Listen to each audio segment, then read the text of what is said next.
Sí se escucha, licenciada. Bien, entonces voy a comenzar con la presentación, en este caso, de las diapositivas y lo vamos a hacer de una forma participativa porque también de alguna manera yo voy a hacer algunas preguntas mientras voy explicando la clase. Y como he dicho, voy a grabar esta clase, ¿no? Y eso lo voy a yo subir bien a la plataforma Moodle o también a WhatsApp. Pero eso lo voy a ver después, ¿sí? Entonces comenzamos. Voy a compartir la pantalla, el material.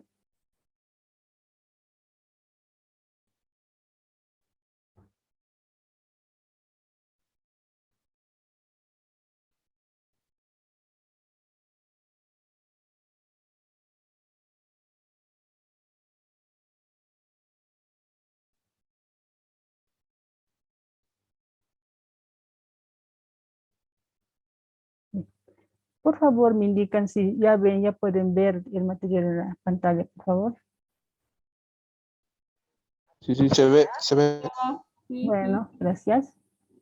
Entonces, como les decía, la primera unidad de este módulo, de este tema, son fundamentos de la docencia en educación superior y los paradigmas que se van en la educación.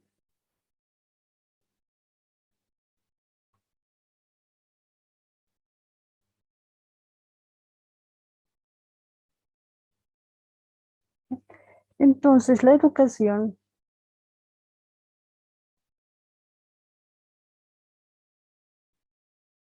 permítame un momento, por favor, siguen esperando en sala, voy a admitir a los demás participantes.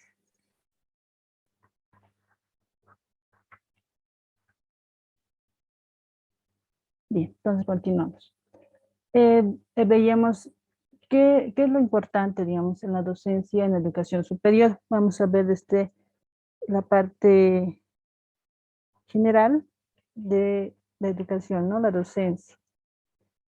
Estamos viendo que la educación a nivel mundial, a nivel América, sí, a nivel mundial, podríamos decir, ¿no? A partir de la globalización, ha hecho sus cambios, ¿no?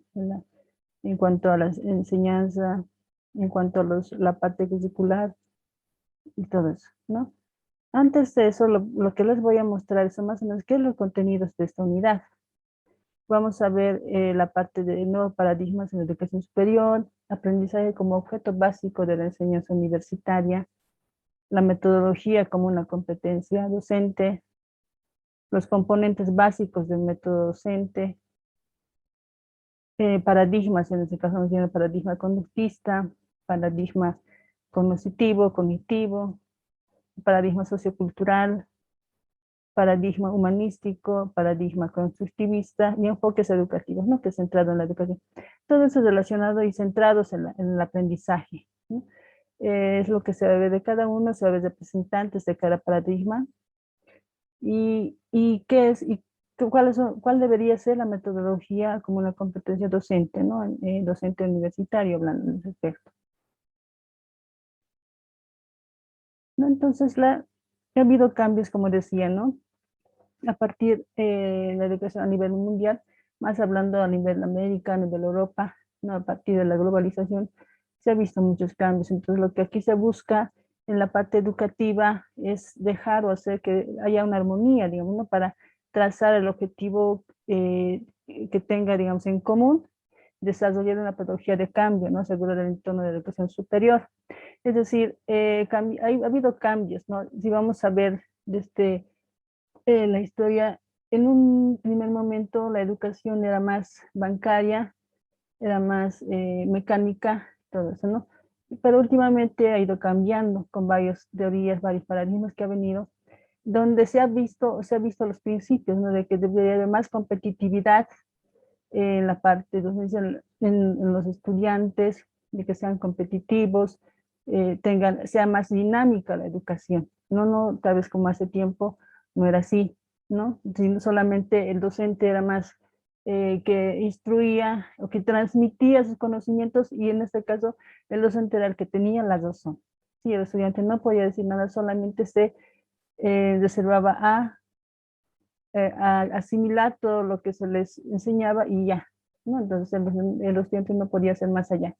Pero actualmente es lo que se busca hacer ese cambio. Y claro que paulatinamente se ha ido haciendo esos cambios, ¿no? Ya el estudiante ha sido más, es más constructivista, se puede decir, es más crítico, es más analítico en lo que va adquiriendo los aprendizajes, ¿no? De acuerdo a la área que va aprendiendo. Entonces, esos son los cambios que se quiere ver. No solo estamos viendo, si hablamos cambios, tal vez a nivel secundario, primario, pero también a nivel universitario, ¿no? Que debiera ser más significativo el aprendizaje, ¿no? Entonces, eso es lo que se ve, lo que se está viendo en cuanto a los fundamentos de la docencia. Ahora, en el mundo actual se basa en la industria del conocimiento y la sociedad del aprendizaje. Y, y también vale decir que actualmente las tecnologías que están, ¿no? Que está manejando más, sobre todo ahora, en estos tiempos que estamos pasando por el tema de pandemia, que se está usando mucho, ¿no? Y se necesita mucho de la tecnología, de haber varias formas de aprendizaje y varias aplicaciones que hay para aprender, ¿no? Entonces, de acuerdo a eso, ahora se está manejando a través de la tecnología, ¿no? El aprendizaje. Y ahorita es un gran ejemplo, que estamos pasando una clase virtual mediante una herramienta virtual, que en este caso estamos viendo el Zoom, ¿no? Entonces, se propone, ¿no?, un aprendizaje flexible para promover ¿qué? Cuestionamiento al modelo educativo, donde se integre la visión académica, profesional y vital, ¿no? Entonces, aquí son 3 puntos muy importantes, ¿no? La visión académica, es decir, saber la parte significativa de los aprendizajes, profesional, sea de que la persona, en este caso el estudiante, sea capacitado profesionalmente, ¿no? Que tenga ideas propias y pueda también transmitir y generar aprendizajes. Y vital, ya de que eso le da una mejor calidad de vida, que si cuando una persona va superándose desde el punto de vista académico, entonces de alguna manera eso le da calidad de vida, ¿no? Entonces a eso llamamos la parte vital. Ahora, otro cuestionamiento importante es el cuestionamiento que busca el conocimiento no solo académico, sino de todo aquello que vincula al contexto del estudiante. O sea, no solamente se trata de que el estudiante vaya, digamos, a un instituto, a un centro educativo a aprender, sino también que se le vincule la parte emocional, la parte ser más empáticos en ese aspecto, ¿no? Saber qué ocurre en el entorno de ese estudiante. Si antes tal vez no nos interesaba, tal vez no nos interesaba como docentes, como profesores, solamente que aprenda y ya, hoy en día ya todo eso ha cambiado.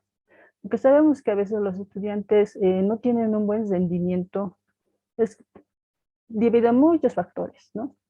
Y hoy en día se ha visto la parte emocional, eso influye mucho en el aprendizaje, ¿no?, de cualquier estudiante.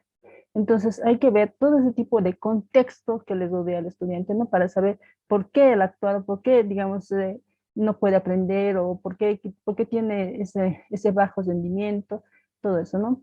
Que tal vez antes no se veía y hoy en día se debe ver ese aspecto, ¿no? Cuestionamiento al modelo de relación, teoría y práctica, ¿no? Para promover el acercamiento a la realidad. Tal vez antes era solamente todo teoría, no todo leer libros y ya, pero hoy en día ya es la práctica, no sobre todo para áreas que son prácticas, ¿no? En ese caso estamos con la área de que es más teórico, pero también es importante tener la parte práctica porque de alguna manera de ahí se aprende mejor. Entonces es lo que se quiere promover, ¿no? En la realidad, ¿no? Entonces, estos son los 3 cuestionamientos que se ve en la parte del aprendizaje, enseñanza-aprendizaje, ¿no? Y que debería tomarse muy en cuenta.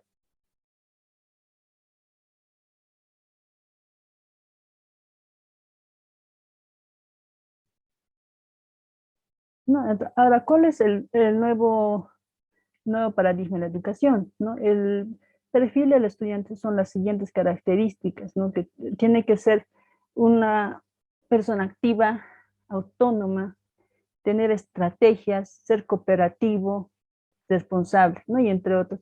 Pero estos son los puntos más importantes que se ven con el nuevo paradigma educativo. Entonces, y en esto vamos en el estudiante. ¿Y cómo debería ser en el docente? ¿No? Son aspectos que también debería verse. Es la profesionalización del docente universitario. Cuando decimos la profesionalización, es tener, digamos, una especialidad en el área y también ser competitivo y ser innovador, ¿no? Innovar siempre, estar innovando siempre su área, que ha salido nuevas formas, nuevos términos incluso en algunas áreas. Entonces tiene que tener esa capacidad, ¿no? De actualizarse. Entonces, cuya finalidad es facilitar el aprendizaje a partir de competencias, ¿no? Tener que ser competitivo en su área.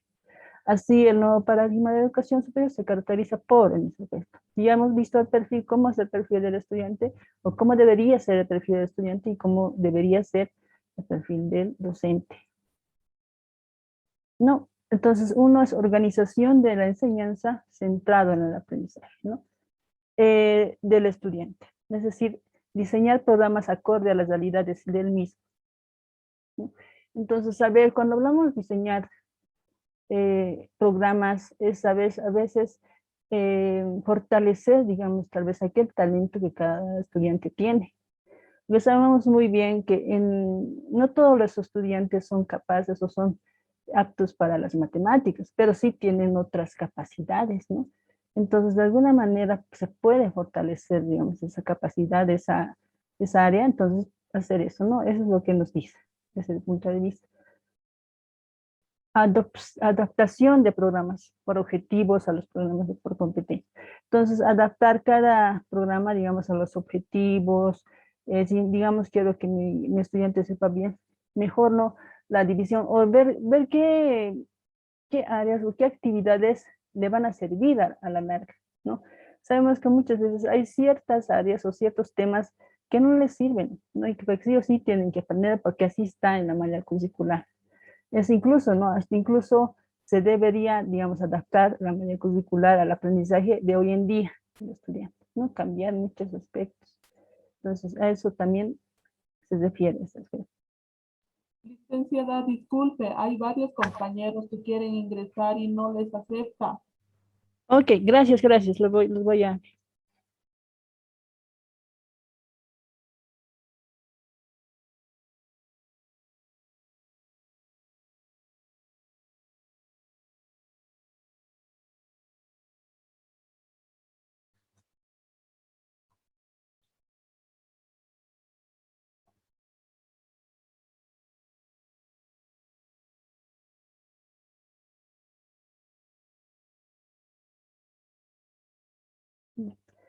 Bien, vamos a quedar, antes de que continúe, vamos a quedar en un tiempo determinado para que puedan acceder al curso. Ahorita estamos a ver, era a las 3:30, le hemos dado 5 minutos de tolerancia, ¿no? Entonces, veo que algunos se han se han acoplado tarde. Daremos, por favor, unos minutos para que puedan entrar, ingresar y así no estemos en media clase. ¿Les parece? No sé qué tiempo podríamos dar para que puedan ingresar todos. Licen, 10 Sí, sí, minutos les hicieron escucho. bien. Ya, dice 10 minutos. eh, ¿Quién más en está de mi, en acuerdo? mi, Sí, Licen, sí. en mi caso sucedió lo siguiente, se ha cerrado mi Zoom y he Mm, intentado nuevamente entrar, entonces no me aceptaba y he esperado ya 15 minutos.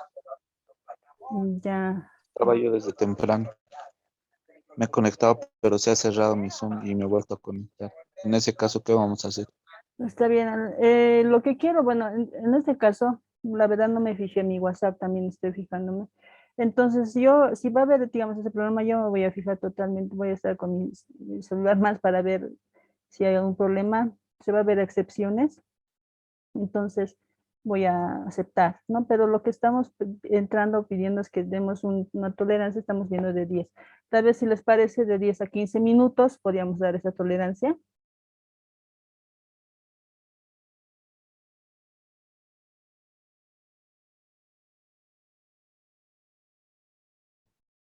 Eh, por favor, quisiera que me digan si están de acuerdo con la tolerancia. ¿Cuál les parece? 10 a 15 minutos. De acuerdo, licenciada, pienso que es lo más conveniente, 10 a 15 minutos para las personas que trabajan en los fines de semana, ¿no? Está bien. Sí, está bien. De Está semana, bien. Ujú. Sí, de Ok, acuerdo, licenciada. está bien. Entonces vamos a dar para que, incluso como es para personas que trabajan, también para las personas que tengan problemas, como su compañero tuvo problemas en la conexión. En eso quedamos, ¿ya? Entonces continuamos con la clase. Estábamos hablando en este caso de las metodologías en el nuevo paradigma educativo, ¿no? En este caso, la metodología que es pertinente a los logros de objetivos y competencias planteados. O sea, tener metodologías que sean acorde al plan, al área, a la materia que tengan ustedes, cada uno de ustedes, ¿no? Metodologías que sean asimilables, metodologías que no sean muy complejos de entender. Entonces, a eso va, ¿no? Organización del proceso de enseñanza, aprendizaje, elaboración de planes de estudio centrado en resultados de aprendizaje, es decir, definir créditos acorde a las competencias planteadas, ¿no? Entonces, a eso se va. Entonces, también la utilización hoy en día que estamos utilizando mucho, ¿no? Que son los TICs, ¿no? Que sabemos que son las TICs. A ver, así a modo de participar, ¿alguien me puede decir qué significa TICs?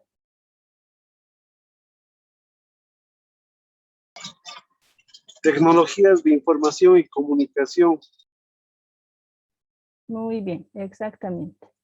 Eso es lo que significa TICs, ¿no? Y ahora estamos con eso de las TICs, estamos manejando tecnologías, y que en este caso estamos a través de Zoom, que es una herramienta virtual, una tecnología, ¿no? Que a través de nos podemos comunicar.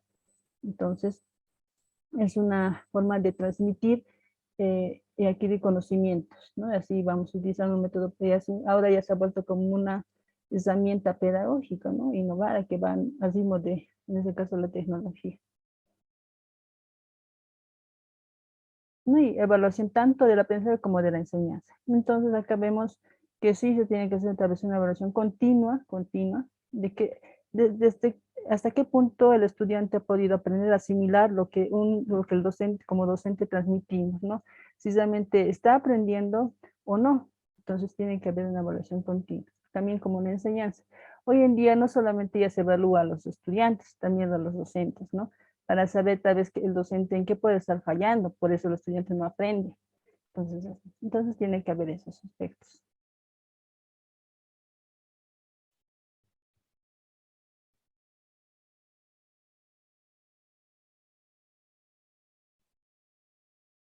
Ahora, existen dos posiciones fundamentales, ¿no? Para definir el aprendizaje. Entonces, estamos hablando ya del concepto de aprendizaje.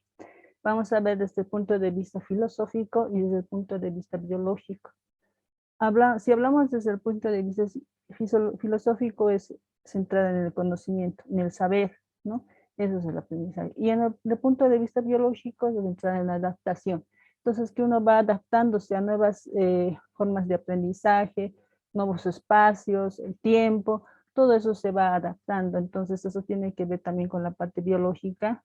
Si hablamos de la parte biológica, estamos a nivel cerebral, ¿no? Que el cerebro va captando todo lo que uno va aprendiendo, ya va acomodando y va asimilando todo lo que va aprendiendo de afuera, ¿no? En este caso, las mismas posiciones que en la actualidad a través de la investigación ya no son antagónicas. Tal vez antes no, filosofía era parte, biología aparte, ahora no, se relacionan. Entonces, por lo tanto, se posibilita una definición integradora donde el aprendizaje se lo define como proceso mediante el cual un sujeto adquiere destrezas, habilidades, incorpora contenidos informativos y adopta nuevas estrategias de conocimiento y acción. Entonces, eso sería así específicamente un aprendizaje, ¿no? El estudiante, ya sea a cualquier edad, va, digamos, no adquiriendo nuevas destrezas, nuevas habilidades, incluso a veces lo vuelve más incluso uno es más hábil para, digamos, las matemáticas, el otro es más hábil para la parte del lenguaje y todo eso, ¿no? Y aquí, si vamos a ver, si estamos viendo desde el punto de vista filosófico biológico, en la biología, por ejemplo, sabemos muy bien que nuestro cerebro tiene dos hemisferios, ¿verdad? ¿Cuáles serán esos hemisferios? ¿Alguien puede mencionarme?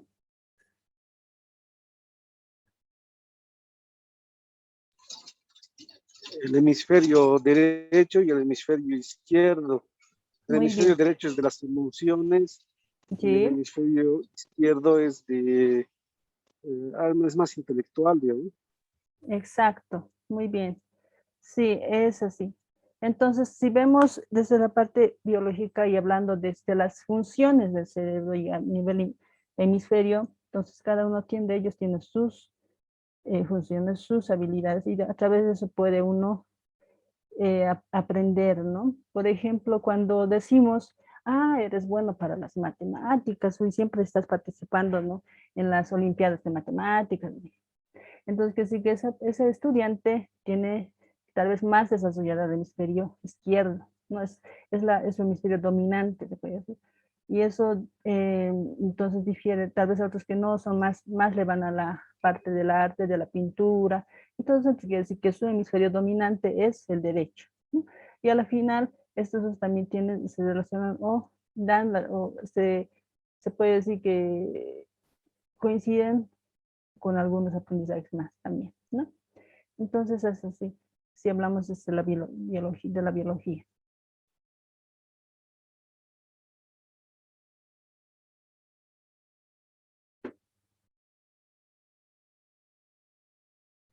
Ahora, siguiendo ya este concepto de lo que es el aprendizaje, eh, tenemos, digamos, dos cuestiones muy importantes, ¿no? La primera se centra más en las modalidades de aprender, que son haciendo, imaginando y observando, ¿no? Y la segunda es aprendiendo, depende de la práctica y repetición. Entonces, eso vamos a ver de dos opciones. Cuando hablamos haciendo, imaginando y observando, vamos desde el punto de vista filosófico, y el otro es adquiriendo la práctica y la repetición desde el punto de vista biológico. Entonces, esa es la relación que se va en cuanto al aprendizaje.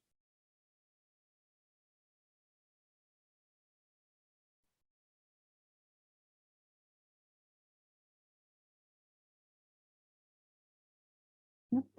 Y ahora vemos las concepciones actuales sobre el aprendizaje, ¿no? Las concepciones que nos dicen, o sea, cómo nace el aprendizaje y a través de qué autores o de qué teorías del aprendizaje son tal vez importantes, y son tres importantes, ¿no? Que vamos a ver a continuación. Uno que es el conductismo, y lo que se ha ido llevando todo hasta hace décadas, se ha manejado este paradigma, esta teoría y la práctica, ¿no? Que se describe al aprendizaje como condicionamiento, asociaciones y después las unidades de reforzamiento. Entonces, aquí lo que era el aprendizaje más antes, porque ahora ya casi poco a poco ha ido cambiando eso, era más mecánico, no más mecánico el aprendizaje. O sea, respondías a un estímulo y dabas una respuesta y ya, ahí se quedaba, ¿no?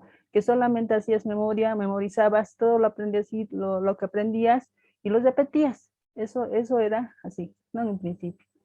Pero de luego ya ha ido cambiando con otras teorías, y aquí vemos la teoría cognitivista, ¿no? Donde se hace referencia a que el aprendizaje está vinculado a procesos mentales complejos. Y cuando hablamos a procesos mentales complejos, estamos viendo que el estudiante no solo aprende y memoriza y ya, sino el estudiante también se puede percibir de diferente manera el aprendizaje. El estudiante también tiene la parte emocional, la parte afectiva, todo eso va viéndose en este aspecto de la parte cognitiva, ¿no? Y no es aquí ya tan mecánico, también se ve o se toma en cuenta la parte afectiva emocional del estudiante. El otro es el constructivismo, que hoy en día ya se está manejando, ¿no? Están en las escuelas y tal vez ya en la parte de educación superior, ¿no? Donde se perfila que el aprendizaje es un proceso de construcción a partir de lo conocido, ¿no? Donde el papel del docente es ya guiar, ya no es, digamos, el que él siempre tiene la razón, aunque siempre se ha visto así, si vamos a ver en la parte del cognitismo, ¿no? Él es el que tiene, él es el que y nada más. Y los estudiantes, listos, solo escuchan y ya, no dicen nada.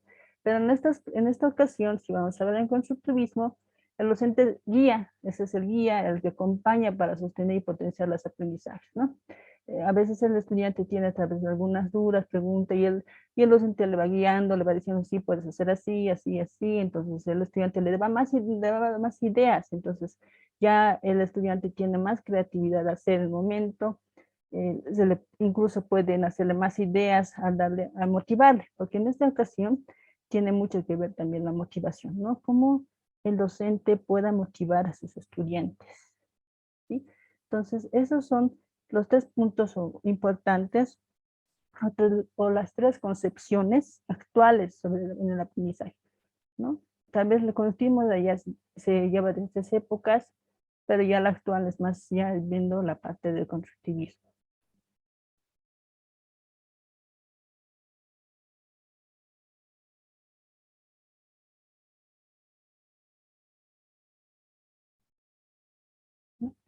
Ahora, la metodología como competencia docente.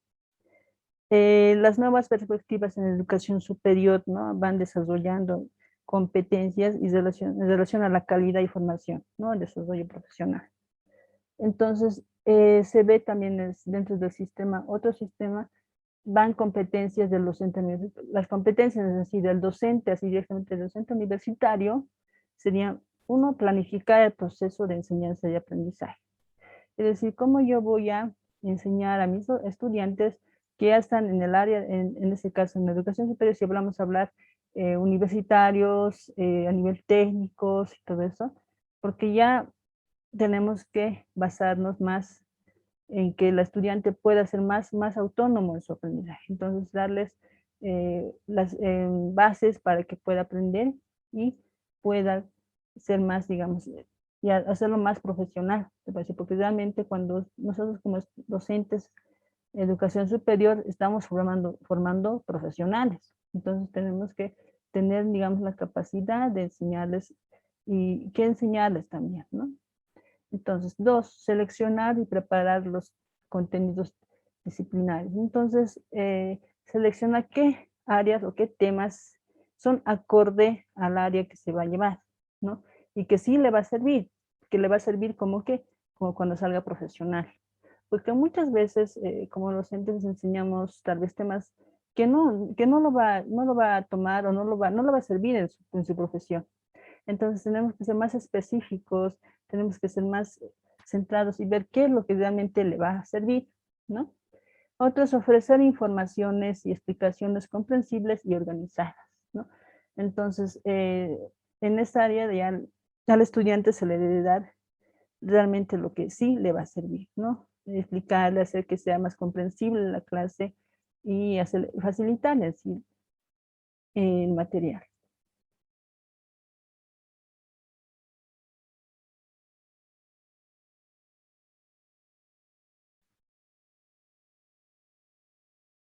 Manejo de nuevas tecnologías, ¿no?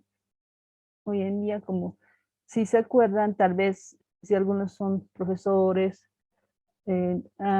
cuando pasó la pandemia, creo que a todos nos pescaron, ¿no? Eso de que, uy, ya la pandemia todo se cesó, todos estamos en cuarentena, y justo soy profesor, y ahora, ¿cómo voy a enseñar a mis estudiantes?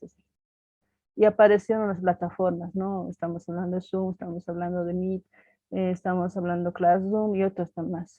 Pero que en su momento como docentes lo teníamos como desconocido, no sabíamos cómo manejar. Pero de alguna manera sí se nos capacitó, digamos, ¿no? Para manejar ese tipo de herramientas. Pero como verán, es algo que hoy en día se está quedando, ¿no? Entonces, el manejo de plataformas, manejo de las nuevas tecnologías, tampoco ha sido nada fácil, ¿no? Para muchos. Entonces, al fin y al cabo nos hemos tenido que adaptar, ¿no? Adaptar a esto de las tecnologías y de esa manera enseñar a nuestros estudiantes, ¿no? Entonces, ese es el manejo, no solo tanto para nosotros, también para nuestros estudiantes, es algo nuevo.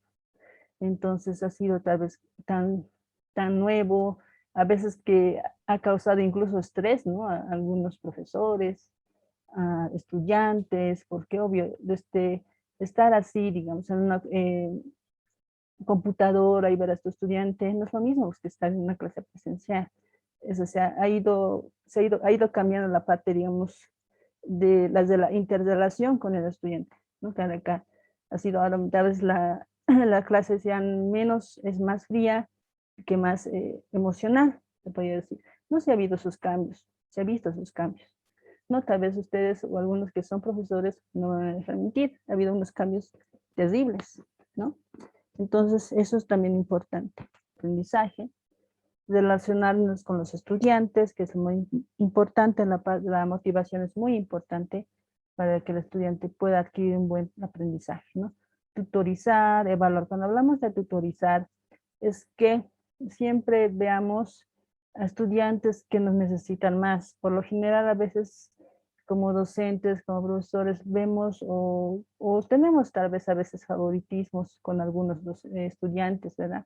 ¿Por qué? Porque, bueno, es el mejor estudiante, se comporta, tiene una buena conducta, se saca bien, hace sus tareas excelentes, todo, ¿no? Y a veces sí nos vemos en esos estudiantes, digamos, mientras que hay estudiantes que no, digamos, no, son todo lo contrario. Entonces, en esta ocasión se debe ver más a los estudiantes que están mal, ¿no? Porque sabemos que no están mal porque quieren. Puede ser porque tienen problemas a nivel personal, a nivel familiar. Y eso de alguna manera influye mucho, ¿no? En el aprendizaje. Entonces, a eso va la parte de tutorizar, ¿no? Decir, bueno, ayudarles, digamos, en lo que no pueda, en la área que no pueda. Entonces, eso, ¿no? Y otros evaluar continuamente, ¿no? Si ha habido una buena asimilación, ha habido una nueva acomodación de los nuevos aprendizajes, y entonces se va evaluando, ¿no? Y reflexionar e investigar sobre la enseñanza. Cuando hablamos de reflexionar e investigar, es más que todo hacer una actualización de las actividades y todo eso, ¿no?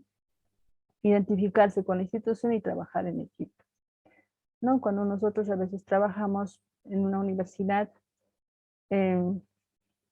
pues tenemos que identificarnos con esa, ya sea universidad, colegio o institución donde vayamos a trabajar como educadores, ¿no?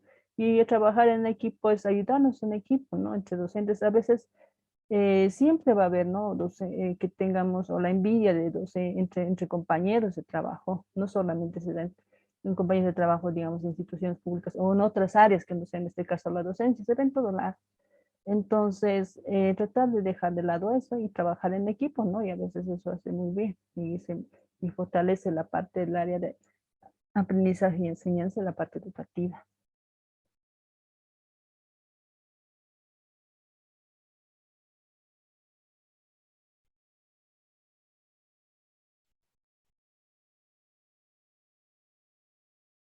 No, ahora es los componentes básicos del método docente. Ahora, ¿cuáles son los componentes más básicos? Uno es la organización de espacios. Cuando hablamos de la organización de espacios es tener, digamos, un ambiente adecuado, ¿no? Para que el estudiante pueda tener un adecuado aprendizaje, ¿no? Porque de alguna manera eso motiva, ¿no? Al espacio de conocimiento, motiva a que el estudiante pueda tener un aprendizaje significativo, pueda asimilar mejor lo que está aprendiendo, ¿no?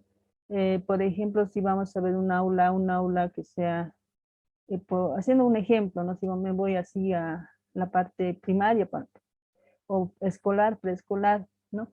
Por eso es que a veces los kinderes siempre tienen, si se han visto, las aulas llenas de juguetes, llenas de cuadritos, de colores, ¿no?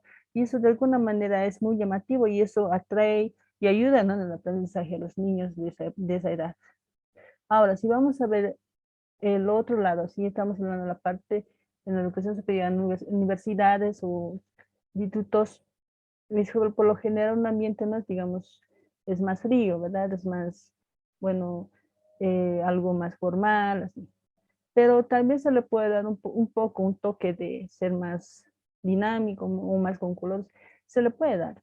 Eso depende tanto del docente como del estudiante, que puedan crear un ambiente, un espacio, donde el aprendizaje pueda ser adecuado, ¿no? Y pueda de alguna manera ayudar eso, ¿no? A tener un aprendizaje significativo.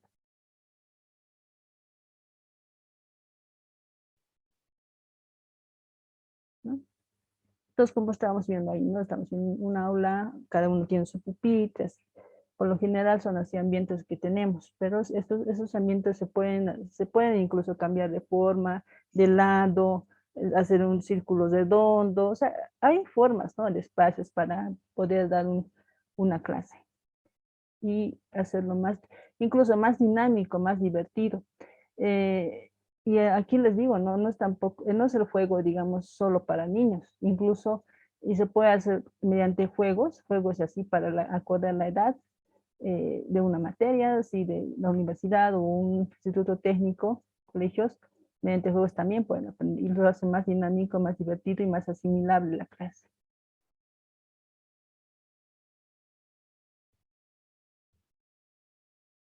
¿No? La selección del método, que es otro componente importante, ¿no? Cómo yo voy a enseñar, digamos, a mis estudiantes, de acuerdo a los objetivos que me he trazado, ¿no?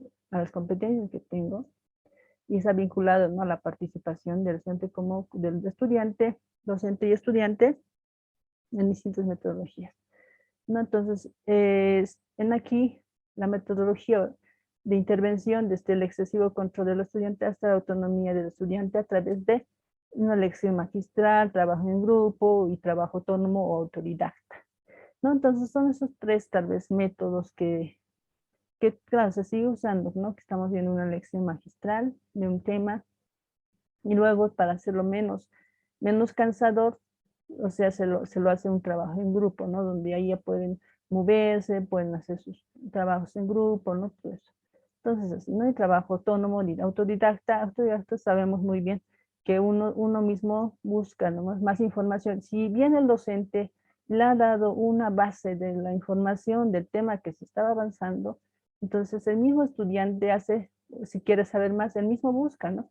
Y hoy en día es más fácil, ¿no? Entonces ya gracias al internet, ya el estudiante puede entrar y buscar varias informaciones sobre o el tema que está pasando, ¿no? Y hacerlo más autónomo.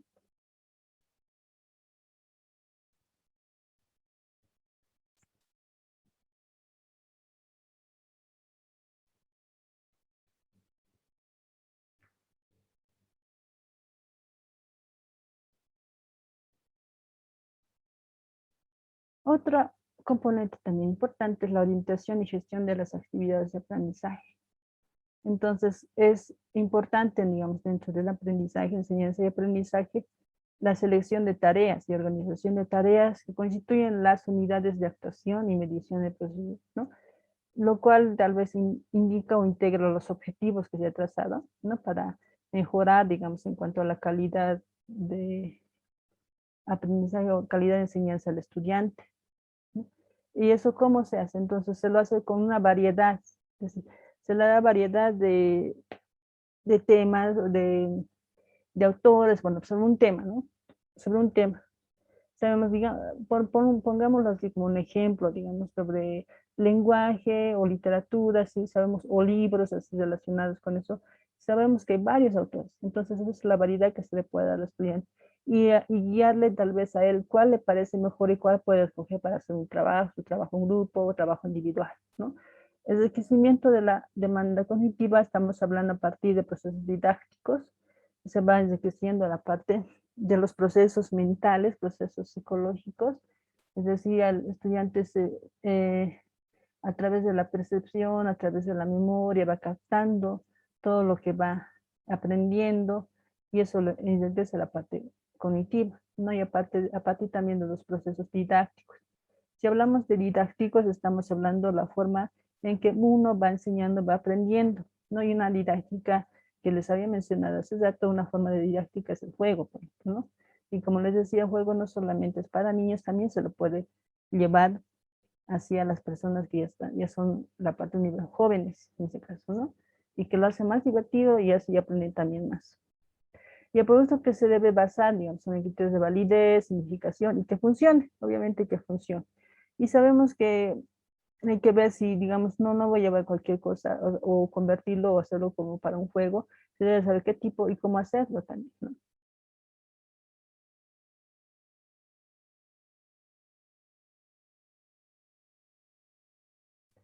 Y otro muy importante, componente muy importante es el método docente de las relaciones interpersonales, ¿no? Es recordar, recordamos ahorita la idea de transmitir conocimientos, no es por parte del docente, pero a su vez esta aceptación comprende la relación docente-estudiante. Entonces, cuando hacemos la transmisión de conocimientos, tal vez ya no es como algo mecánico, ¿no?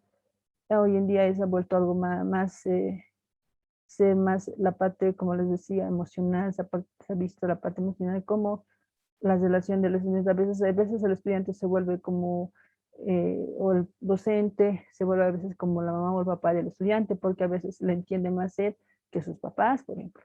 Entonces ahí se puede ver que hay una relación no solo de docente, sino de alguien que le enseña, alguien que le da parte de afectividad, todo eso, y eso de alguna manera también influye mucho en el aprendizaje, ¿no?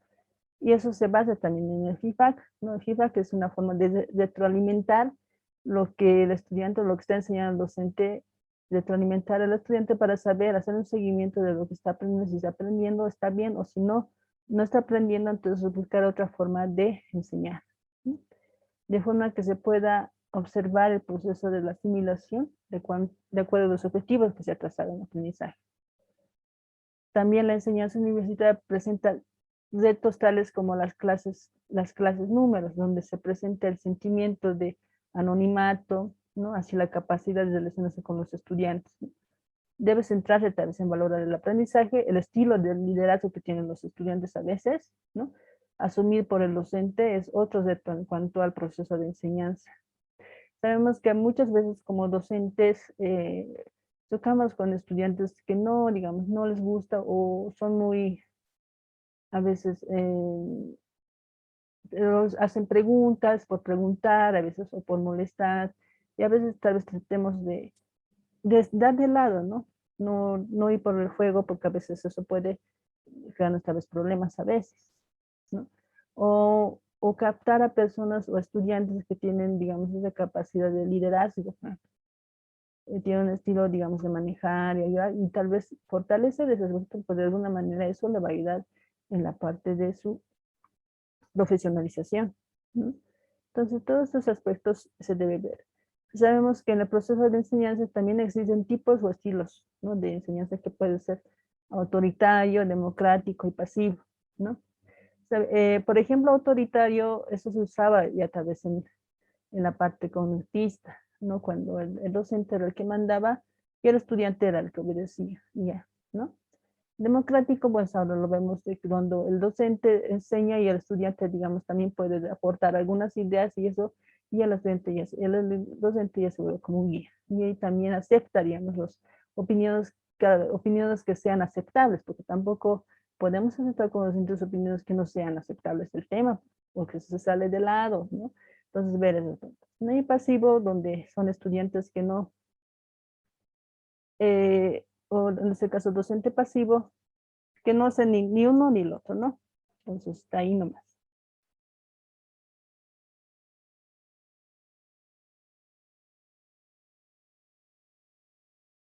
Y otro aspecto tal vez importante en la parte de interrelación interpersonal entre docente y estudiante es el clima, ¿no? El clima de la clase, ¿cómo debería ser el clima, ¿no?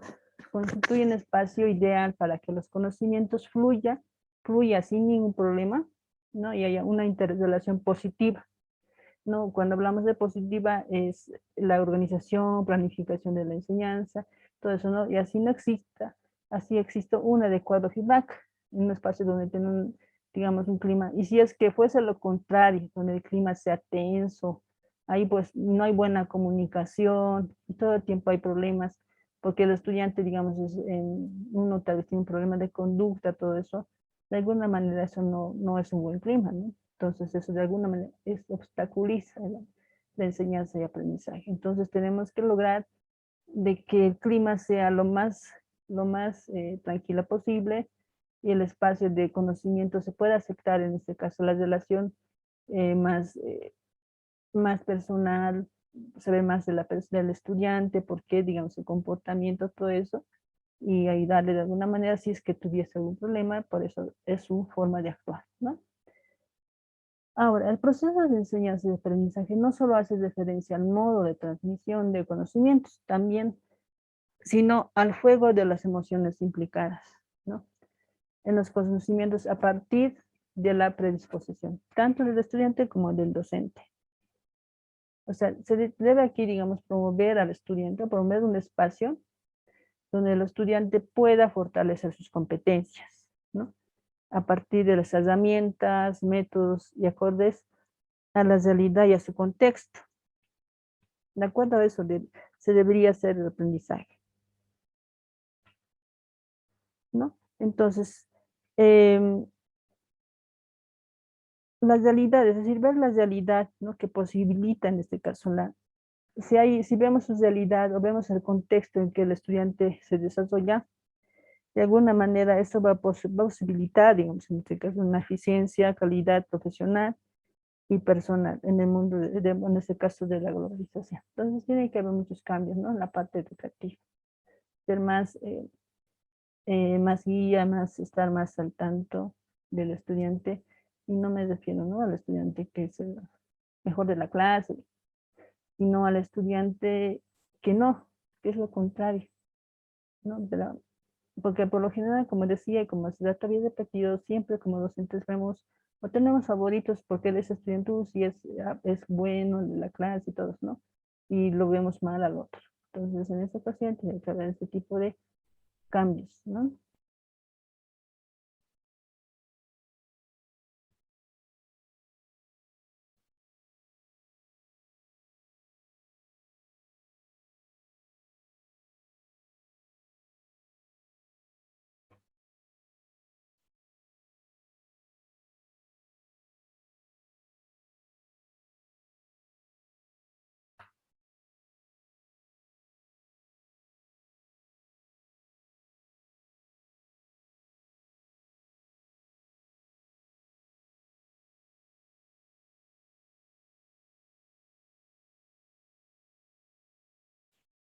Bien, entonces continuando con la clase, vamos a ver en esta nueva sesión los paradigmas en esta situación de la psicología de la educación.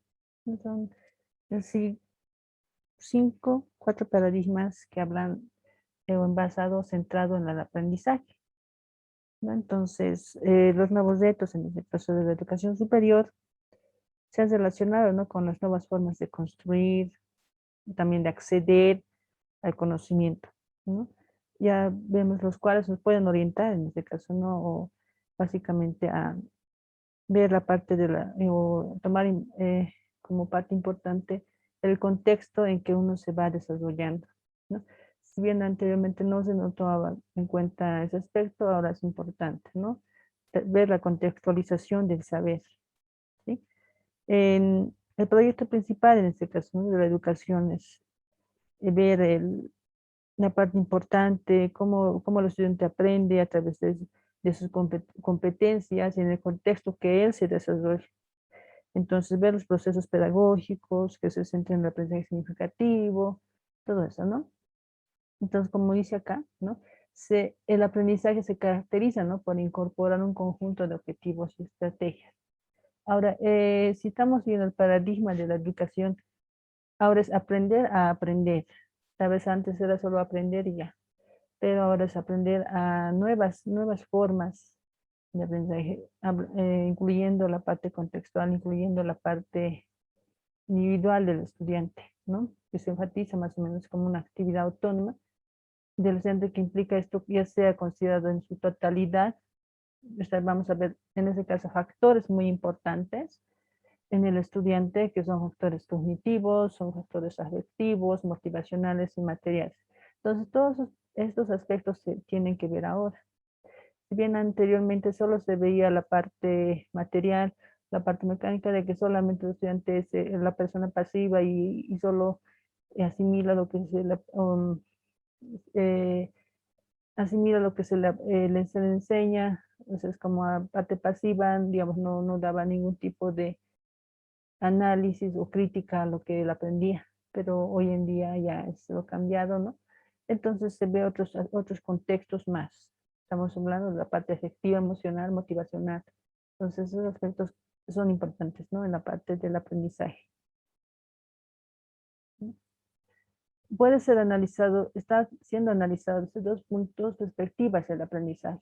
Uno es procesos psicológicos, que el sujeto predispone para aprender y a partir de mecanismos sociales y culturales que posibilitan sus condiciones de aprendizaje, ¿no? Entonces estamos viendo la parte, cuando hablamos de procesos psicológicos, estamos viendo cómo el estudiante puede percibir desde su contexto, desde su vida familiar, vida personal, todo eso influye mucho, ¿no? Y si hablamos de mecanismos sociales, cómo se relaciona, cómo la relación social del estudiante con su medio, la parte cultural, si el estudiante es respetado, porque por lo general antes a veces no se respetaba, ¿no? La parte cultural del estudiante, no se lo dejaba de lado, es más, tal vez se lo criticaba porque tal vez el estudiante hablaba aymara, digamos, ¿no? Ellos era su lengua materna. Y tal vez a veces profesores que no les gustaba eso y los criticaban y decían que no, o sea, les quitaban esa parte de que es su parte cultural, ¿no? Y ahora no, eso ya se ve que no, más bien lo exigen, se exige, ¿no? De que se debe respetar las personas que hablan su lengua materna y más aún, ahora como ya, si vamos a hablar de nuestro estado plurinacional, ya vemos, ¿no? Desde la cultura, todas las culturas etnias que tenemos ya se consideran, se respetan. Entonces, es eso, ¿no? Las condiciones en sí del estudiante que se debería respetar o se respeta ahora.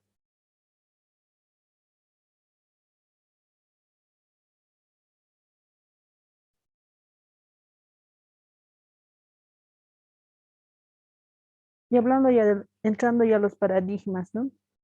Vamos a hablar de uno de los primeros paradigmas que se ha llevado a lo largo de la historia en la educación, que es el paradigma del conductista, ¿no? Esto refiere desde la psicología, que es una ciencia rigurosa, donde su aplicación se encuentra en el análisis conductual aplicada a la educación. ¿Cómo es la conducta? ¿Cómo responde ese paradigma? Digamos, cómo influye el ambiente y hace dar o da como resultado cierta conducta que se observa, por lo tal hace un proceso mecánico, ¿no? Como les decía, es un estímulo respuesta, se le estimula de una manera y da una respuesta, así, mecánico sin usar el razonamiento, sin no sé, es más mecánico, más pasivo, digamos, la parte educativa, la parte del aprendizaje, ¿no? Y hay aportes en este ámbito educativo, son tres autores importantes, ¿no? Que vamos, tal vez alguna vez lo escucharon hablar, estamos hablando del condicionamiento clásico de Pavlov, ¿no? Que él era un biólogo alemán que él hacía, pues en ese caso hacía experimentos, ¿no? Con animales, más que todo con perritos, ¿no? Entonces ahí hacía el estímulo de la comida, el foco que se prende, y la respuesta en ese entonces del animalito era la saliva. Entonces era un estímulo, respuesta, la comida, el foquito y la salivación, la respuesta.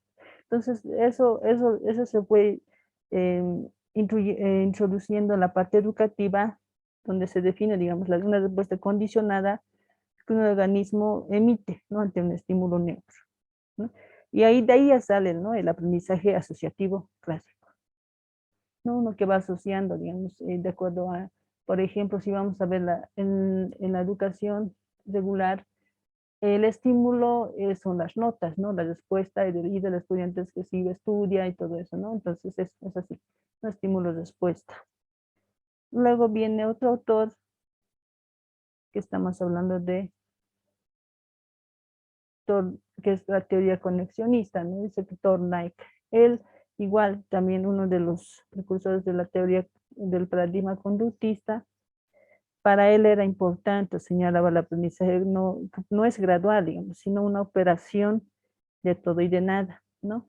Que va por pasos, va por estrategias y son distintos de unos a otros, ¿no? O sea, cada uno de nosotros o cada uno de los estudiantes aprenden de diferente manera, entonces deberían tener diferentes formas de enseñárselos, ¿no? Entonces, a eso va.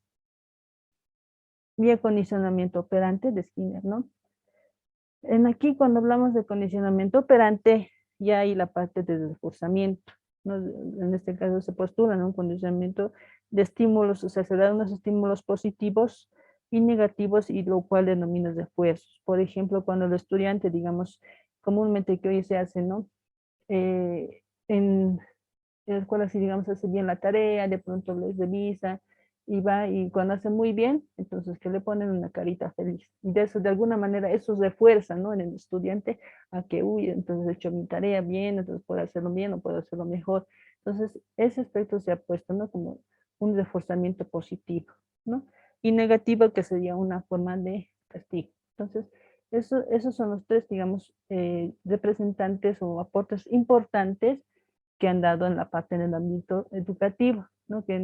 Hasta hace años atrás se llamaba o estaba en boga, digamos, la parte conductista. Tal vez hoy en día poco a poco ha ido cambiando eso, ¿no?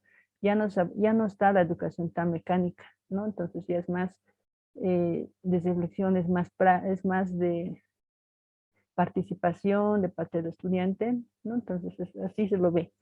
Entonces eso es lo que veían, ¿no? Entonces, y vamos a ver qué principios daba esto de el paradigma conductista,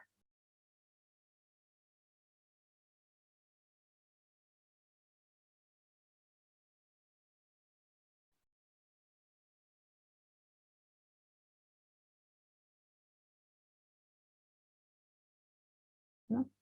Entonces, los principios básicos en este caso es para fortalecer el proceso de enseñanza y aprendizaje, son principios de planificación. El principio de planificación es donde uno tiene un plan, tiene un plan de trabajo, digamos, para realizar el área, para la materia que va a dar o a enseñar. Y otro principio de la comportabilidad manifiesta, cómo debería ser el comportamiento, la conducta. Principio de gradualidad, que estamos viendo que es paso a paso, digamos, la enseñanza y el aprendizaje. Principio de dominio avance, para ver si, digamos, todo lo que el docente enseña es dominado por él y por los estudiantes, digamos, están aprendiendo o no están aprendiendo, para ver eso, ¿no?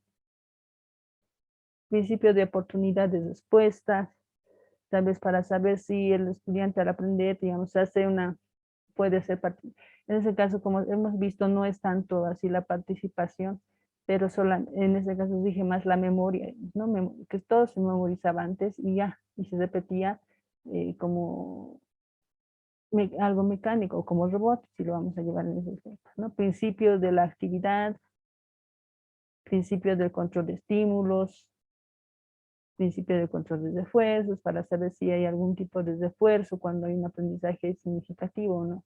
Y principio de evaluación sistemática, ¿no? Cuando hablamos de evaluación sistemática estamos viendo la parte numérica, que por lo general, generalmente antes solamente se hacía la evaluación numérica, no tanto así como ahora la parte literal, ¿no? Cuando se dice, sí, bueno, el estudiante ha sacado, digamos que ha sacado, si antes era, bueno, actualmente es sobre 100 puntos, entonces ha sacado 50 y sabemos que la nota de aprobación es 5 más 1, 51. Entonces ahí se le hace una descripción cualitativa diciendo, bueno, el estudiante aprobó satisfactoriamente, o si tiene una nota más alta, tiene una nota superior, es óptimo, es excelente, ¿no? Entonces, se hacía ese tipo de evaluaciones, tal vez sin eso, solamente numéricos, ¿no? Y todo este tipo de principios tiene, o fortalezas, refiere a los principios básicos en la parte conductista.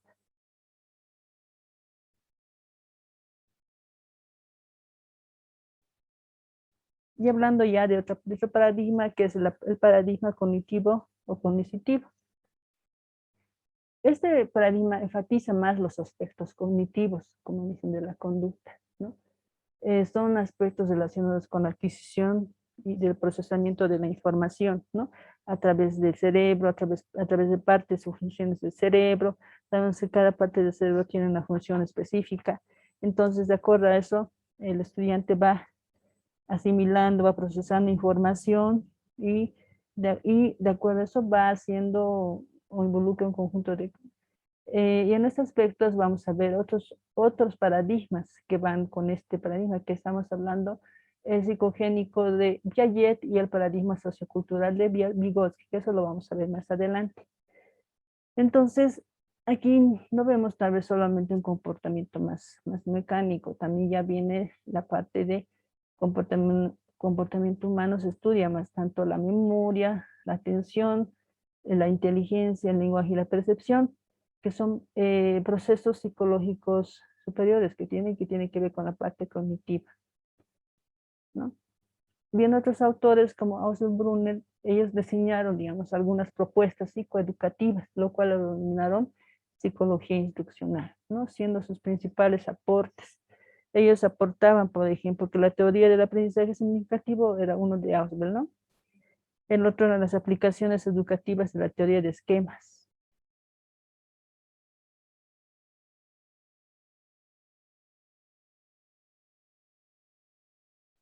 ¿no? Esquemas. Cuando hablamos de aplicaciones educativas en la teoría de esquemas es cuando podemos ver cómo un estudiante puede aprender a través de o hacer una tarea a través de esquemas, mapas conceptuales, mapas mentales, esquemas de resumen. Entonces, esa es una forma de aprendizaje también. Las estrategias instruccionales y la tecnología del texto, ¿no? Cuando hablamos son tecnología del texto, estamos hablando que hoy en día, por lo general, ya los estudiantes ya no, casi no leen ya un libro en físico, ¿no? Sino un libro lo leen mediante el internet, o si lo bajan un PDF, ¿no? Entonces ya eso se ve como una tecnología. Los programas de entrenamiento son estrategias cognitivas también y metacognitivas. Cuando uno va haciendo una forma de entrenar ciertas actividades, entonces va aprendiendo, ¿no?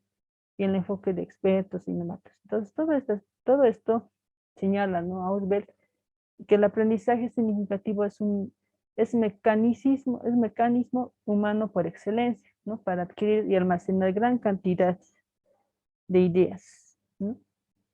Entonces, distingue en un primer momento el aprendizaje receptivo, repetitivo, memorístico, lo cual no era significativo, porque solamente recibías, repetías y memorizabas, pero solamente ahí se quedaba, ¿no? De alguna manera no había el aprendizaje comprensivo, que hoy, bueno, que ahora se llama significativo. O sea, ¿qué significa, digamos, lo que yo he aprendido, lo que he leído? Tal vez sirve de algo que hayas aprendido, memorizado, digamos. No era así. Entonces solamente tenía que repetir. ¿Por qué? Porque tenía que dar el examen y solamente y por aprobar. Entonces ahí va, ¿no? Por aprobar ya, lo leo, repito, memorizo y listo. Entonces, pero justamente no es y no debería ser así, ¿no? Saber, digamos, para qué estoy aprendiendo, por qué debo aprender esto, ¿no? El porqué de las cosas. Y el aprendizaje es receptivo, que en ese sentido, el proceso de enseñanza supone la utilización de procedimientos, ¿no? En ese aspecto, ¿no? Los recursos por parte del docente pueda lograr y favorecer un aprendizaje significativo en el estudiante. O sea, a través de recibir, digamos, el aprendizaje del docente o la enseñanza del docente, el estudiante ya se vuelve más autodidacta, hace más investigación, hace más crítica a lo que está aprendiendo, entonces ya eso se lo ve como un aprendizaje significativo, es decir, que el estudiante ya ha aprendido, está aprendiendo y está viendo para qué está aprendiendo tal materia, tal área, ¿no? Entonces ahí va esto de la parte cognitiva.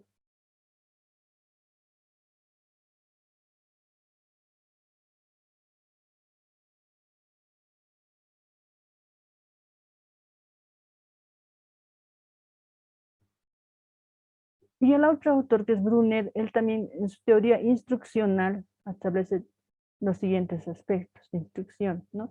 Crea una disposición favorable del aprendizaje, o sea, es crear, aparte de que si estamos hablando de la psicología instruccional, no es meramente mecánico, sino también ver la parte afectiva emocional, la motivación, sobre todo, lo que se ve aquí, la estructura del conocimiento, estructurar el conocimiento, establecer secuencias del contenido, favorecer la motivación intrínseca, ¿no?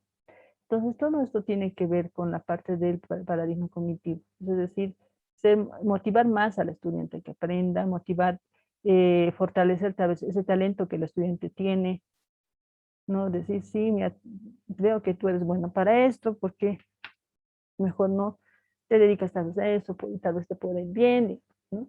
Es una forma, ¿no?, de motivarle. decirle sí, hay esto. Y el estudiante de alguna manera eso va a predisponer a que tenga un buen aprendizaje.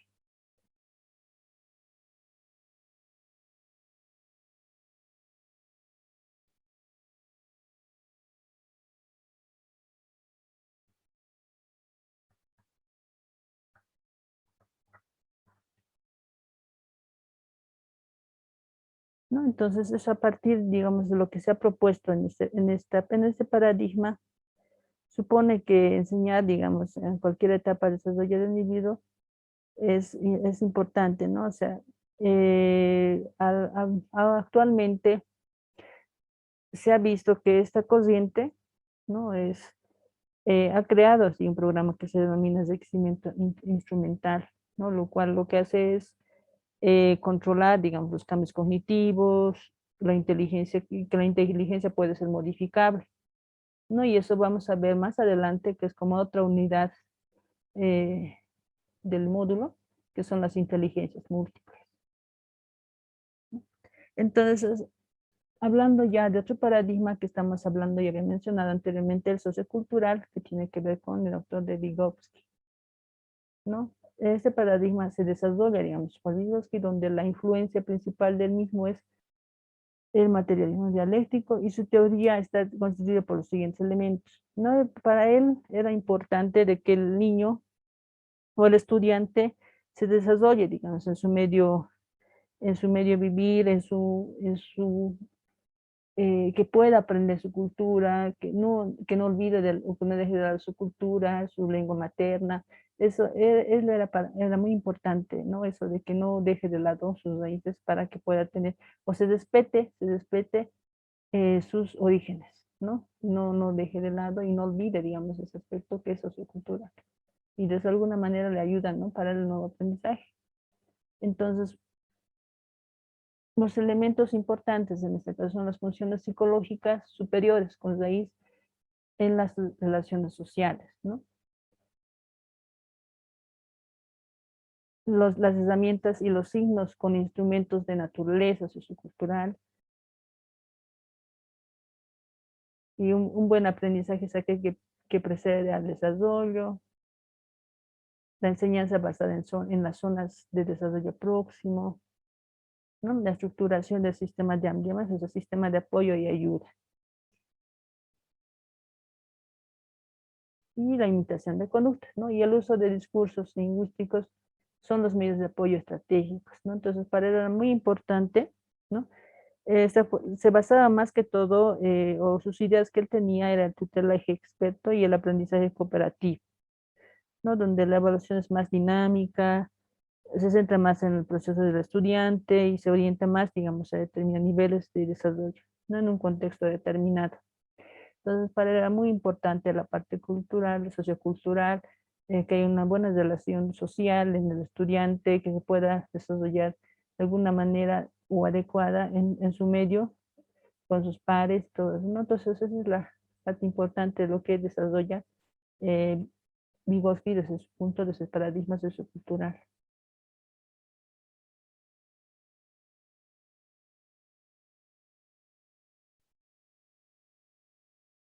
Y otro estaríamos viendo del paradigma humanístico, como su nombre lo indica, humanístico, ¿no? Tiene que ver con el ambiente o la dimensión socioafectiva, ¿no? De esta forma es muy importante, ¿no? Que en el ámbito educativo se señale esta dimensión, como ya lo habíamos visto, ¿no? Esta parte también entra en la parte cognitiva, entonces es importante y hay supuestos básicos, ¿no? Y la corriente humanista viene a ver que el sujeto no puede fragmentar en cuanto a sus procesos psicológicos, no puede, sino en su totalidad. O sea, al sujeto se le debe entender, o a los estudiantes se debe entender en su totalidad, en sus procesos, en su parte emocional, en su parte afectiva, en los sentimientos que él siente, que él piensa, los pensamientos que tiene, entonces se lo debe entender de esa manera, ¿no? Y lo tiende hacia la autorrealización y busca su trascendencia, ¿no? Entonces, por lo general, cuando vemos sobre cómo un estudiante, en este caso, dice, no, a veces dice, sí, voy a estudiar esto porque me gusta, y a veces no sabes, bueno, sí te gusta, pero qué más pretendes hacer o a dónde pretendes llegar con, digamos, esa profesión que quieres estudiar. No solamente no, es por ganar dinero, digamos. No, muchas veces hay estudiantes que dicen o eligen una carrera porque según ellos ven y es por ganar dinero. Y de alguna manera eso no sería visto como una autorrealización, es solamente mera mercantilismo, ¿no? Cuando hablamos de autorrealización es que el estudiante pueda tener aptitudes para cierta profesionalización y de alguna manera eso lo lleva adelante y lo supere a ser como un profesional excelente, y no solamente porque ganan dinero, ¿no?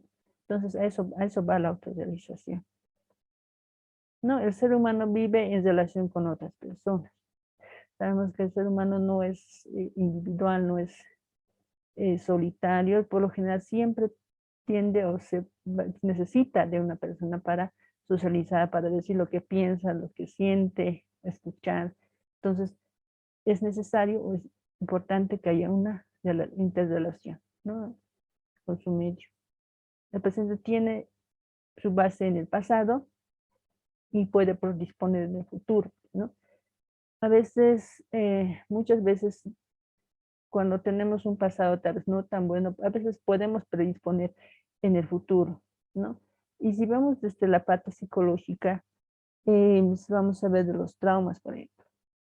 Cuando un niño, por ejemplo, ha vivido violencia en una etapa de la niñez, por lo general eso va a repercutir, ¿no? Va a repercutir en la adolescencia, en la adultez, ¿no? Entonces, de alguna manera puede que, claro, influir mucho en la parte del aprendizaje, ¿no?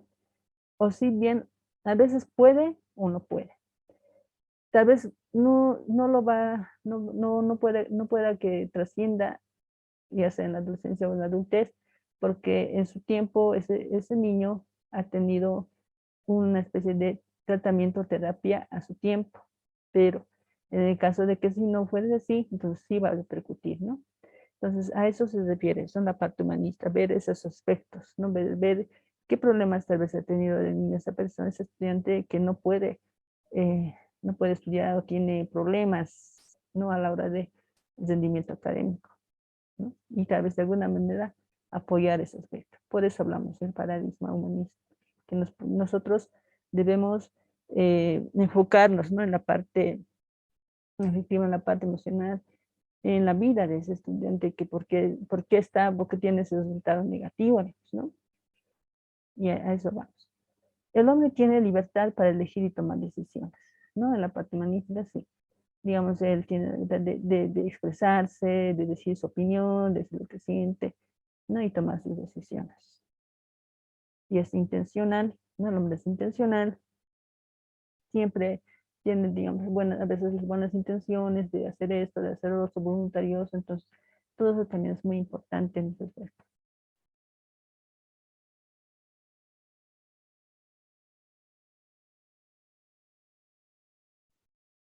El paradigma constructivista. Ese paradigma es, hablando psicogenético, constructivista, ¿no? Es una corriente que influye mucho a partir de Piaget, ¿no? Que cuestiona la forma en que el individuo constituye conocimiento. Más o menos, su teoría de Piaget se va a la teoría de la equilibración, ¿no? Entre la asimilación, como uno va asimilando, digamos, nuevos conocimientos y lo va acomodando a nuevas estrategias, en este caso a nivel cerebral, ¿no? Y las mismas teorías, en las teorías de estados, cuando hablamos de Piaget, él siempre ha hecho, o es un psicólogo, biólogo que ha hecho estudios en la etapa de la niñez, ¿no? Estamos hablando de las seis etapas, es uno de periodo sensorimotriz, preoperacional, periodo formal, preoperacional y formal, ¿no? Entonces, en cada etapa de eso se lo ha visto, ¿no? Cómo va desarrollando, va evolucionando, por eso hablamos psicogenético, la evolución del aprendizaje de los niños en cada etapa. Entonces, de acuerdo a eso, ha hecho sus teorías y ha visto tipos de conocimientos que lo ha visto como físico, lógico, matemático y social, ¿no? A nivel físico estamos hablando de conocimiento físico, a nivel corporal, conocer nuestro propio cuerpo, ver cómo funciona en cuanto a si vamos a las primeras etapas, estamos hablando de reflejos y de nacimiento, todo eso. No lógico, matemático es ya la forma de razonamiento. Razonamiento, como el niño a cierta edad ya puede razonar, estamos hablando, si es lógico, matemático, estamos hablando de la etapa, la edad de 7, 8 años adelante. Y la parte social es cómo el niño se va socializando con su medio, ¿no? Y en cada etapa es diferente, ¿no? Cuando vemos la primera forma de socialización del niño es más que todo la familia, porque es ahí donde va creciendo, va aprendiendo valores, y todo eso. Entonces, y ahí ve la primera forma de socialización. Luego, segunda es, bueno, la escuela, ¿no? La escuela desde que está en preescolar, escolar, entonces ahí va viendo la forma de socializar. Entonces, todos estos aspectos de Piaget, ¿no? Entonces, algunos rasgos de este paradigma pueden resumirse en los siguientes pasos, ¿no? Se centra en el sujeto que aprende, ¿no? Cuando se dice que se centra, bueno, centramos en cada sujeto, se ha hecho, ¿no? Él, bueno, hizo experimentos con varios niños y vio que varios niños diferentes aprenden de diferente manera. Tal vez unos aprenden más rápido, unos más lento. Entonces, eso es lo que se centra en el sujeto, no aprende. El conocimiento es una construcción y no una copia de la realidad. Entonces, se va uno teniendo una base ya de conocimiento, va construyendo, va absorbiendo nuevos conocimientos, va también transmitiendo esos conocimientos y no solamente es una copia, ¿no? Las personas aprenden, ¿no? Resuelven problemas, logran nuevos aprendizajes, ¿no? El conocimiento es resultado del aprendizaje, ¿no? Y saber ejecutar, que producen el aprendizaje. O sea, cómo uno va a ejecutar todo lo que ha conocido, cómo, digamos, eso lo puede plasmar en el aprendizaje. Entonces, todo eso va con la parte constructivista.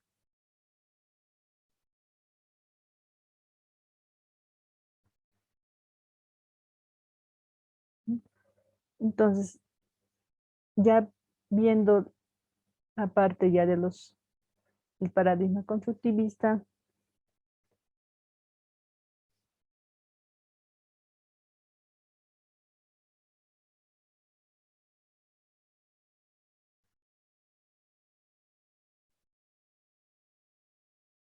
¿no? Entonces vemos, como hemos visto hasta el momento, se ha visto 5, ¿no? 5 paradigmas, 5 paradigmas que se centraron en el aprendizaje. Hemos visto que el paradigma mecanicista es más que todo un paradigma que se centraba más en la parte mecánica, ¿no? Mecánica, es deduccionista, el aprendizaje era más pasivo, era donde solamente se respondía a un estímulo-respuesta. No había, digamos, ahí la parte creativa, no había la parte analítica del estudiante. Entonces era así, hace ciertos años atrás. ¿No?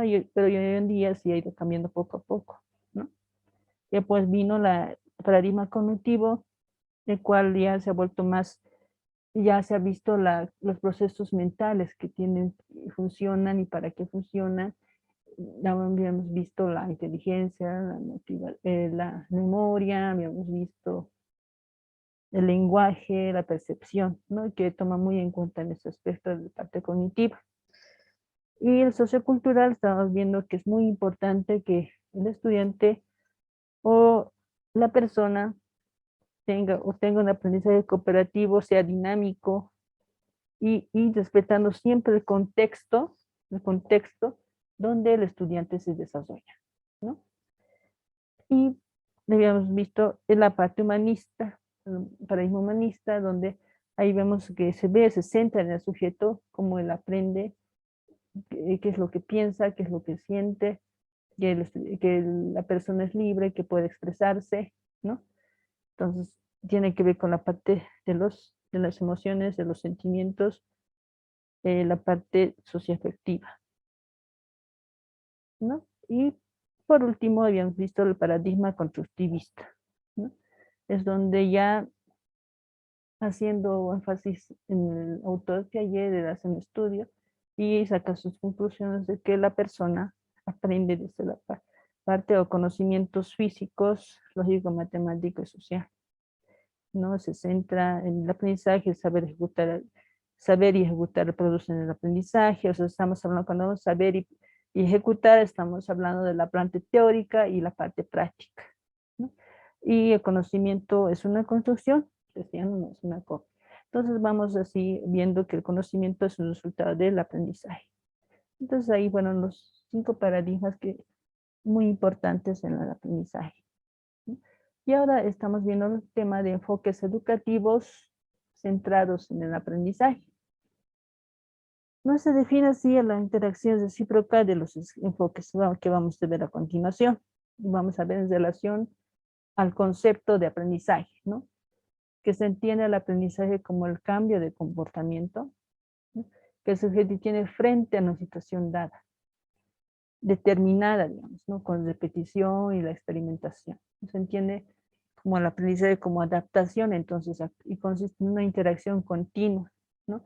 De que el estudiante va aprendiendo nuevos aprendizajes cada día va aprendiendo, y no solo tal vez del docente, sino de otros lugares. Hoy en día estamos viendo que el internet es usado todo el día, ¿no? Todos los días, a todas horas. Entonces el estudiante a veces lo maneja eso y a veces también lo mal maneja, porque puede aprender ciertas cosas que no son aptos para su edad, por ejemplo, ¿no? Entonces ahí es donde tiene que haber tal vez un control. Muchas veces los papás no hacen ese control. Y de ahí vienen los problemas a veces, ¿no? En el colegio, de que el estudiante ha visto ciertas páginas que no debe y ha habido problemas con sus compañeros por ciertas páginas. Entonces, todo eso ya se debe controlar o hacer una regulación de eso, ¿no? De qué páginas son importantes para el estudiante y para que pueda fortalecer su conocimiento y su aprendizaje. Después, con esto, a partir de esto, o sea, de la relación de concepto de aprendizaje, se dan las estrategias cognitivas, ¿no? Y metacognición. Con relación a los objetivos que persigue el enfoque, se enfoca más que todo en el aprendizaje en relación a los contenidos curriculares. Estamos viendo la malla curricular de la materia, de la institución, ¿no? Que es un aprendizaje que tenga que ser un aprendizaje significativo, que ciertas áreas sean más prácticas que teóricas, tal vez, y que las que son teóricas de alguna manera puedan tratar de ser prácticas, ¿no? Y lo que corresponde, digamos, ¿no? El proceso de aprender, es lo que implica, digamos, la adquisición y uso adecuado de las estrategias cognitivas, ¿no? Eso va utilizando en cuanto al desarrollo, la aplicación de modelos conceptuales, definiciones, este tipo de formas como el estudiante pueda aprender y en este caso que los objetivos sean, digamos, específicos, que se puedan llevar adelante, ¿no? Porque a veces nos ponemos objetivos que no son tan asequibles a veces. Entonces, de eso se trata, ¿no? De que sean asequibles para los estudiantes y también para el docente.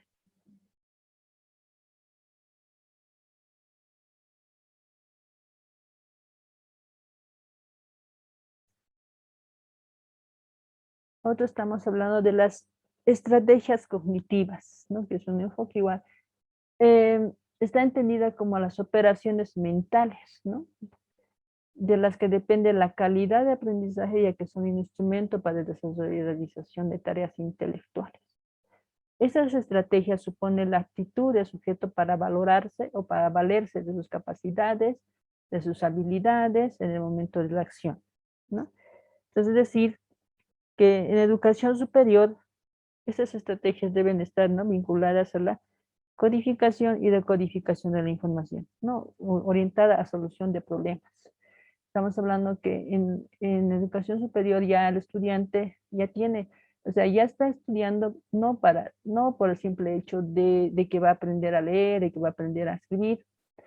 Aquí el estudiante ya está estudiando para tener una profesión.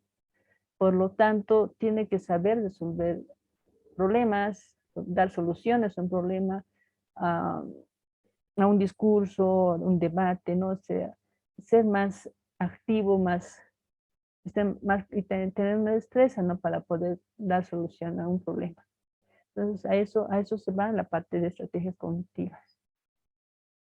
El estudiante también tiene la parte de motivaciones, ¿no? De presentación y estilos de aprendizaje.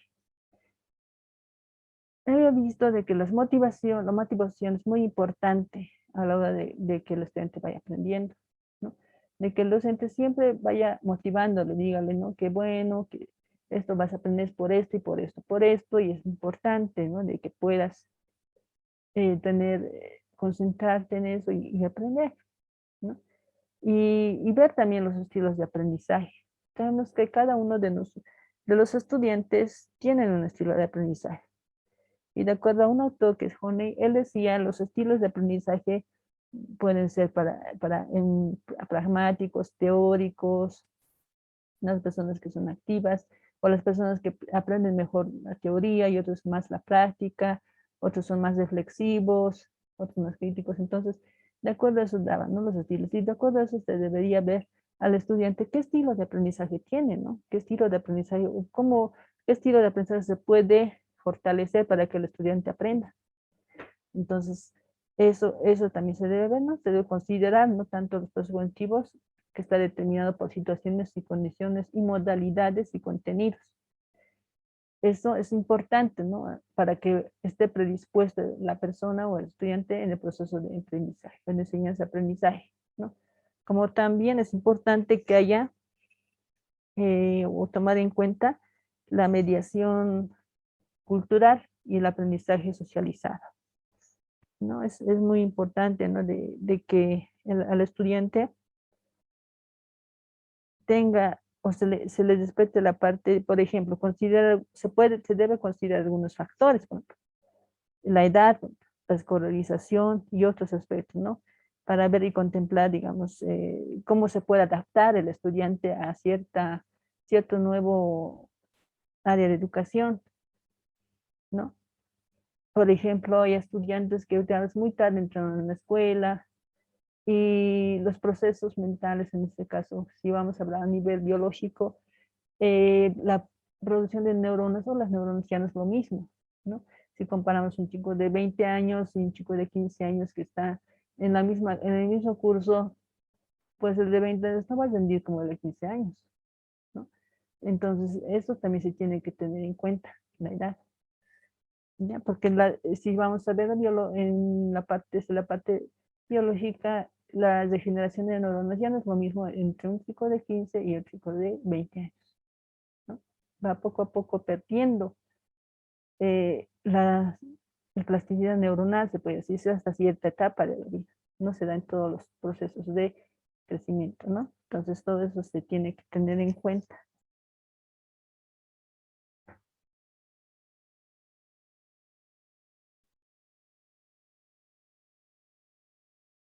Otro es la diversificación de recursos, ¿no? El aprendizaje significativo de contenidos y aprender a aprender exigen la diversificación de recursos, es decir, instrumentos, medios, dispositivos propios del proceso de aprendizaje, ¿no?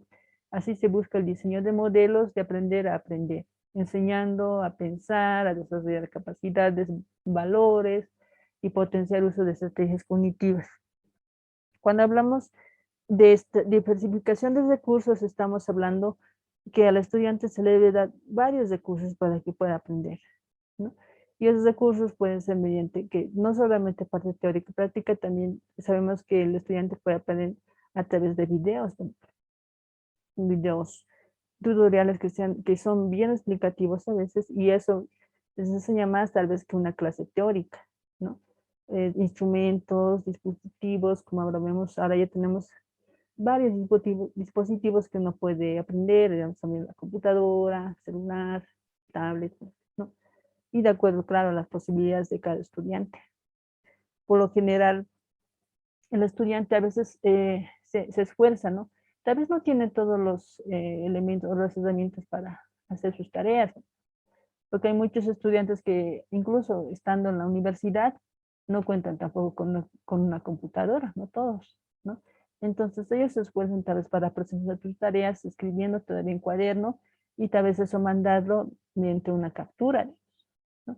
Es una forma de aprender, y tampoco se les puede decir, no quiero que sea tu tarea así, y tiene que ser así, o sea, exigirla, sino también ver las posibilidades que el estudiante pueda y que también el esfuerzo que él hace, ¿no? Para presentar ciertas actividades, ¿no? Entonces, ahí va también la parte de los recursos con los que puede contar.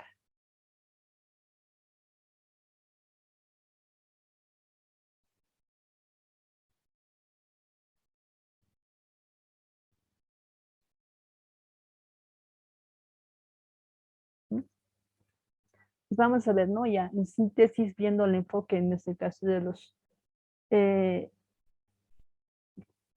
enfoques educativos centrados en la educación, estamos viendo que el aprendizaje es un desafío de una sociedad cambiante. Sí, estamos viendo que es cambiante, porque si vemos cada año, cada vez que vamos cambiando, van llegando nuevas formas de aprendizaje, nuevas tecnologías, nuevas herramientas. Y hoy estamos viendo, ¿no? Esto de los TICs que ha cambiado mucho, y más aún nos sirve mucho ahora. Tal vez hace 2 años atrás, contando con esto, no, ni siquiera pensábamos que íbamos a pasar las clases así, virtuales, ¿no? Y que todo iba a ser todo virtual. Pero sí, estamos viendo que gracias a esta pandemia se ha visto pasar así, y se está aprendiendo. Y no sabemos de aquí a cuántos años se verá otras formas de aprendizaje, ¿no? Tal vez más virtual, ¿qué podríamos decir? ¿Qué más vendrá? Estamos viendo, ¿qué más se espera, digamos, en el aprendizaje? No, la psicología y la pedagogía en el siglo XXI se concentró más en el sujeto que aprende, ¿no? Y es así, ¿no? Si antes solamente se concentraba o era mecánico el aprendizaje, solamente el estudiante era pasivo, poco creativo, y el docente era el que, digamos, instruía, la autoridad, el que tenía la razón, ¿no? Entonces, era así, ¿no? Y no hacíamos o no formábamos profesionales o estudiantes críticos, sino solamente estudiantes pasivos, que solo aprendido, bueno, que lo importante, digamos, tal vez en épocas atrás, era que tenías que aprender solo, lo importante es escribir, leer y nada más, digamos, no, si era así.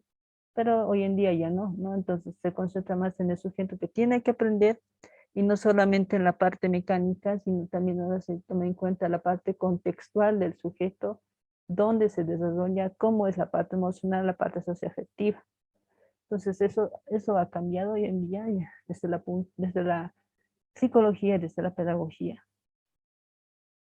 Se percibe al sujeto como reproductor de saberes culturales y científicos, ¿no?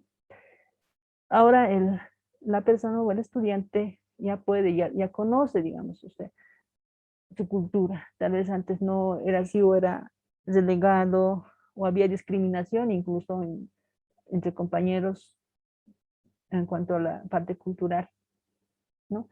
Pero hoy en día no, eso ya no, ya se quedó atrás, ¿no? Y eso ya se reconoce, eso ya se respeta, digamos, ¿no? El contexto en el que el estudiante se desarrolla. Los factores cognitivos, ¿no? Afectivos, motivacionales, materiales, desempeñan un papel fundamental en el proceso de aprendizaje y enseñanza, ¿no? O sea, es muy importante la parte motivacional, la parte socioafectiva, la parte cognitiva, para que el estudiante pueda tener un aprendizaje significativo, ¿no? Y es motivarles, fortalecer, como decía hace rato, la parte del talento que ellos tienen en cada área. Si bien es bueno para las matemáticas, pues bien, o sea, invitarles a que puedan cursar ciertos concursos, ciertas cosas, para que eso fortalezca y eso motive al estudiante, ¿no? Y pueda fortalecer más esa área que es la matemática. O lo otro, ¿no? Uy, es un chico que le gusta y dibuja muy bien o pinta muy bien, o canta, o le gusta la música. Entonces, de alguna manera ver también su tipo de talentos y poder fortalecer esos talentos. Las nuevas propuestas educativas deben estar sustentadas en la naturaleza contextual, cognitivo-contextual. Entonces, como dicen, ¿no? Hoy en día ya se debe respetar la parte contextual, cómo se desarrolla el estudiante, sin la parte de discriminación y todo eso que tal vez ya quedó atrás, ¿no?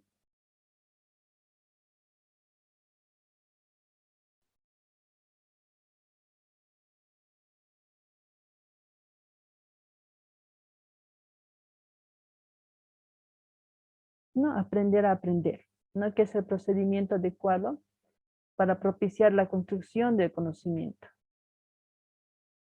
Es decir, el estudiante no solamente aprende por aprender, sino aprende a ser más crítico, a ser más cooperativo, colaborativo. Él mismo puede dar sus conclusiones acerca de un aprendizaje que ha podido tener, ¿no? Y preguntarse a sí mismo, ¿no? Decir, ¿y esto para qué es? ¿Para qué me sirve? ¿Es aquello puedo hacer? O sea, salir de, no, o sea, y el docente es solamente el guía que le motiva para que pueda salir adelante y tener más, ya un aprendizaje más significativo. El aprendizaje autónomo está vinculado a mejorar las técnicas, destrezas y habilidades, ¿no? Para que el sujeto adquiera un estilo propio de pensar y de conocer, ¿no? Como decía, ¿cierto? Y al estudiante, ya, después de tener una base que el docente le ha dado, ¿no? Es decir, bueno, este es el tema, y es así, y tienen infinidad de recursos para poder ampliar su aprendizaje o ampliar esta tarea. Entonces ahí le dan, ¿no? Las técnicas, le dan la base, y el estudiante por sí mismo autónomamente se va a volver autodidacta y él mismo va a buscar y va a refutar a veces, hasta a veces va a refutar lo que el mismo docente cree o piensa o lo que dijo, ¿no? Entonces eso es lo que hoy en día se da, ¿no? A veces dicen, no, pero no es así, es así, así. Entonces, si vemos así, eso está bien. Entonces, quiere decir que estamos educando a un estudiante crítico, un estudiante que sabe dónde está, ¿no? Y está aprendiendo. La psicología es una de las ciencias que más aportaciones ha realizado, ¿no? Para explicar el aprendizaje y las ciencias de la educación, ¿no? Las han incorporado para diseñar propuestas educativas. Si vemos, si vemos a la psicología es una disciplina, una ciencia que es muy importante porque a través de ella ha habido varios autores, ¿no? Como habíamos visto, de los paradigmas. Y hemos visto que estamos viendo a Piaget, que es uno de los psicólogos que ha implementado su teoría de la cognitiva, que en día se va, el constructivismo de Vygotsky y todo eso. Entonces, eso lo van plasmando, ¿no? En la parte de la psicología, entonces lo van viendo cómo eso va a desarrollar en el aprendizaje, ¿no? Entonces se hace propuestas, se diseña propuestas a través de eso, ¿no? Estamos hablando. En un principio era la parte conductista y ahora es la parte constructivista. Entonces eso tiene una base, ¿no? A nivel de la psicología.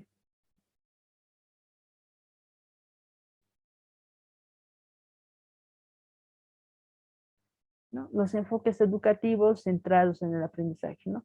Trata de identificar, ¿no? y amplificar nuevos modos de intervención en cuanto a la práctica educativa, ¿no? Para crear soportes y estrategias que faciliten el aprender a aprender. Entonces, como vemos, una forma de aplicar es la intervención, digamos, o sea, en este caso la práctica. La práctica, tanto la teoría y la práctica, entonces hacen que el estudiante pueda tener un aprendizaje más acorde, más significativo a su área, el área que se está especializando.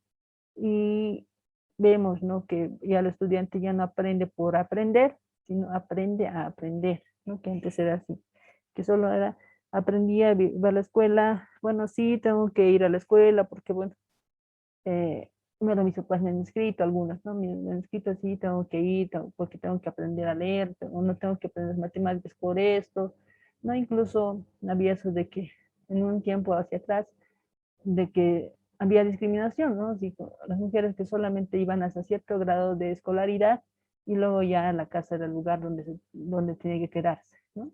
Entonces eso sabía. Pero hoy en día ya no, ¿no? Más que todo la mujer se puede superar y es más independiente, tal vez, ¿no? Y eso da mucho en cuanto a la parte educativa. Y aún así, tal vez si hablamos de la parte de género, hay mujeres que en sí no, tal vez no han tenido una educación completa, pero de alguna manera son independientes, ¿no? Eso se ha ido evolucionando poco a poco. Entonces, tiene mucho que ver la parte de estos enfoques, ¿no? La parte de la educación actual.